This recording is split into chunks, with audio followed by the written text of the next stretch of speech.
I'm sorry for anybody that doesn't have a Katherine in their life. She's really changed me. She reminds me to get up and go and find something new or learn something new, try something new. I love her passion for life and her love of people, her love of country and her Lord. If there's a will, there's a way for her. She's such a leader, and she loves to stand up for what she believes in. She definitely has a sense of adventure and an outgoing spirit. There's nowhere Katherine Brown Ohlhausen would rather be than enjoying nature, the outdoors, and all life has to offer with her husband and 2 children. The devoted wife and mother, avid shooter, hunter, and passionate philanthropist has dedicated her life to positively influencing lives wherever she goes. I love having people around. It feeds my soul, and that's what it's all about. The love of the outdoors and the love of nature, spending that kind of time together is important. We grew up here in Atlanta. My parents are originally from South Carolina, so we have really strong low-country roots, and that's something that they never lost touch of. And so growing up, even in Atlanta, being in the city, we were always involved in the outdoors. We did not grow up playing tennis and golf. It was always hunting and fishing, those kind of things. I'm the youngest of 4. I have 2 sisters and a brother. I'll never forget, I was there at the home waiting for Mom and Dad to come home from the hospital, knowing full well I had a brother coming home. And I remember pulling in the driveway. Mom rolled the window down and I said, "What's his name? What's his name?" And Mom said, "Katherine." I just busted out crying, but as God would have it, she was the one sister that took a liking to the outdoors, to hunting and learning how to shoot. I think from that day, I was shaped into being a tomboy because I became my big brother's pseudo-brother. When Eric and I met, one of my prerequisites was, I hope he can hunt, because that's what I grew up knowing. It was probably a more awkward first date because it was a group blind date. Coworkers of mine and coworkers of his were friends, and they kept saying, "You need to get together, y'all would be great." They conspired and figured it'd be a good match, and we are later this year celebrating our 25th anniversary, so I think they did a pretty good job putting us together. We had an interesting first 2 years of marriage. We were married on a typical Saturday night, but then the following Monday I was starting business school in Manchester, England. And so the first 2 years we were married, we were out of the country. We were in about 25 countries throughout Europe and Asia and Australia. There's no place that she has any reservation about going to. We've backpacked through India, we've gone through Laos, horseback riding in Uruguay, it's just, you name it, Bosnia and Serbia and Croatia. We've all had an appreciation for the outdoors, so the more you can get outside, the better. I think that foundation of seeing the world, of travel, wanting to share that with our kids, sure enough, later on, that's really what we did with them. We've always been very outdoor oriented. I've been on my dad's lap in the stand since I could walk, and so is Wallis. Whether that's in the dove field or in the deer stand. A lot of our really good just family memories of watching a dog bust up a covey of quail, or watching the ducks come in. We first went to South Africa for our 10th anniversary in an area called the Karoo, kind of the Plains game area along the Orange River. We, followed these groups of impala around for a long time, and finally we got some right in the range where we could get into position. And my guide, my professional hunter, was like, "Okay, so this is what we're gonna do. When I tell you to pull the trigger, you pull." And that's what we did. And boom, I shot it.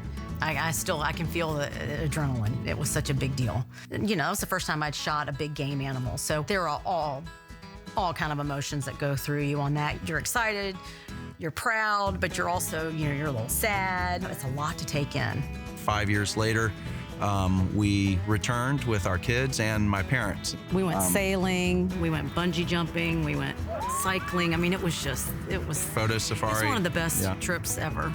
Ever since their time abroad as a young couple, Katherine and her husband Eric dreamed of showing the world to their 2 children, Wallis and Marshall. As luck would have it, all the pieces would fall into place in 2007 when the entire Ohlhausen family embarked on a year-long adventure across the globe. Second trip to South Africa we had planned as a summer family vacation. And one night we were over at Catherine's friend's Julie's house, and we just looked at each other and said, what if we don't put our kids back in school after Africa and do what we always have talked about, which is show our kids the world? We kind of floated the idea that night around the dinner table just to see what they would say, and they were all for it. We just, kind of picked up everything and just kind of left. And it was a pretty cool bonding experience as far as families go, because We were each other's only friends on the trip. Marshall and Wallis clearly are better siblings.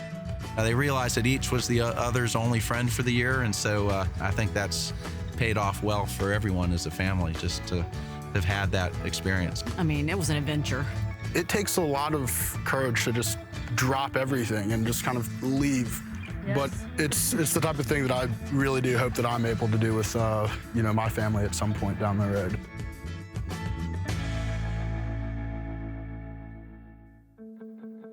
For Katherine and her brother Bennett, the legacy of their parents is not only the impact they left on their hearts, but the impact that their charitable work will leave on future generations. Their devotion to their community and children continues through their namesake philanthropic foundation and has led to numerous fundraising efforts throughout the Atlanta area.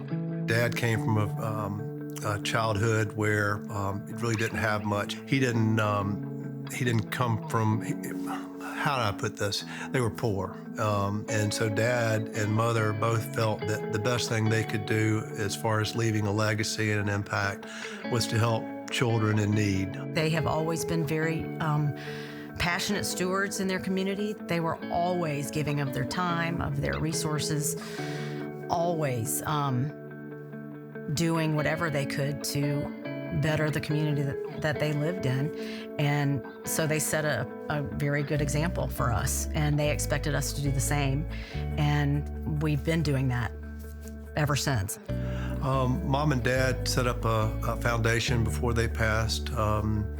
It's the Mary Alice and Bennett Brown Foundation. It's their lasting legacy, and they said to their 4 children, this is what we want you to do. We want you to carry this on. Seeing our family foundation that has been in effect way before I was even born, that's always been a big part of our family and taught us how to combine philanthropy with things that interest us. They definitely showed us that, giving back can also be a lot of fun. Over the years, I've been involved in different shooting tournaments, and we host one here in Atlanta every spring called the Atlanta Charity Clays. I chaired it back in 2004, I believe, and then again about 5 or 6 years after that with my husband as a chairperson. This year, I'm happy to say my brother is chairing it, so we're keeping it all in the family. It is one of the most amazing events. It raises money for Atlanta area children's charities. Bringing great people together that love the outdoors, that love to shoot, love our rights to carry firearms, and it's a great way for our foundation to be involved, helping kids while we have fun. I shoot with a group of ladies that came out of the charity clays because we had a group of women who were shooting as a part of that. And so we said, well, why don't we add on a day to the charity clays and have it be the women's shooting day? And it worked really well, but as we grew, it became too much. We became our own entity. For several years, we raised funds for the Trust for Public Land. And most recently, we've changed our focus. One of our ladies brought to the table the military initiative at the Shepherd Spinal Center. And it is a wonderful organization that helps military vets who have had some brain injury and or lost a limb for rehabilitation so that they can live a successful life and be back in the mainstream and have the support that they need.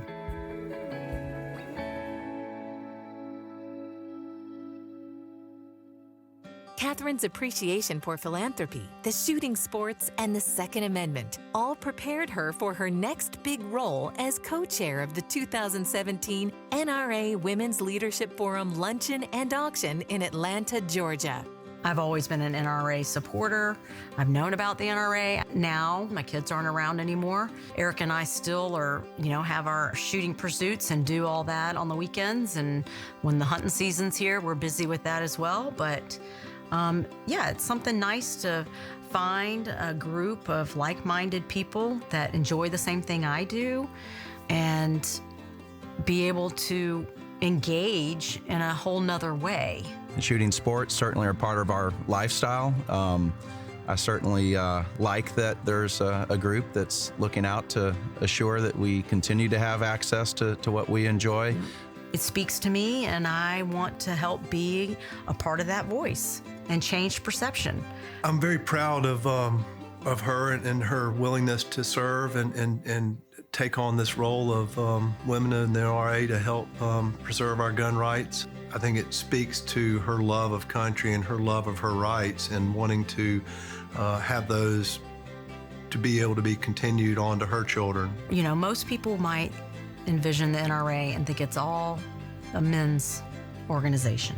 Now today, I will say, women are the fastest growing segment of gun owners, of the shooting sports, and our voice can shape the future and shape policy, and our concerns need to be considered. So far, I've been amazed by these women that I have come across, from meeting with Susan LaPierre and some of her other folks, that there is a lot to be done and a lot of excitement and a lot of momentum. I'm very excited that my mom took on this role of the Women's Leadership Forum because, she is just such a leader, such a go-getter. This is right up her alley. It's inspiring to me that she's able to take on this role. I hope she also inspires other people.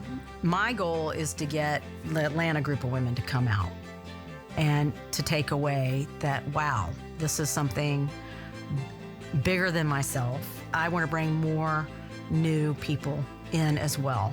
I will definitely go to the Women's Leadership Forum because of her, yes. The history that she's had with her family and the camaraderie she's had with her husband and her children, that kind of gave me a base to believe in this. She just reminds me of an all-American moment in time right now.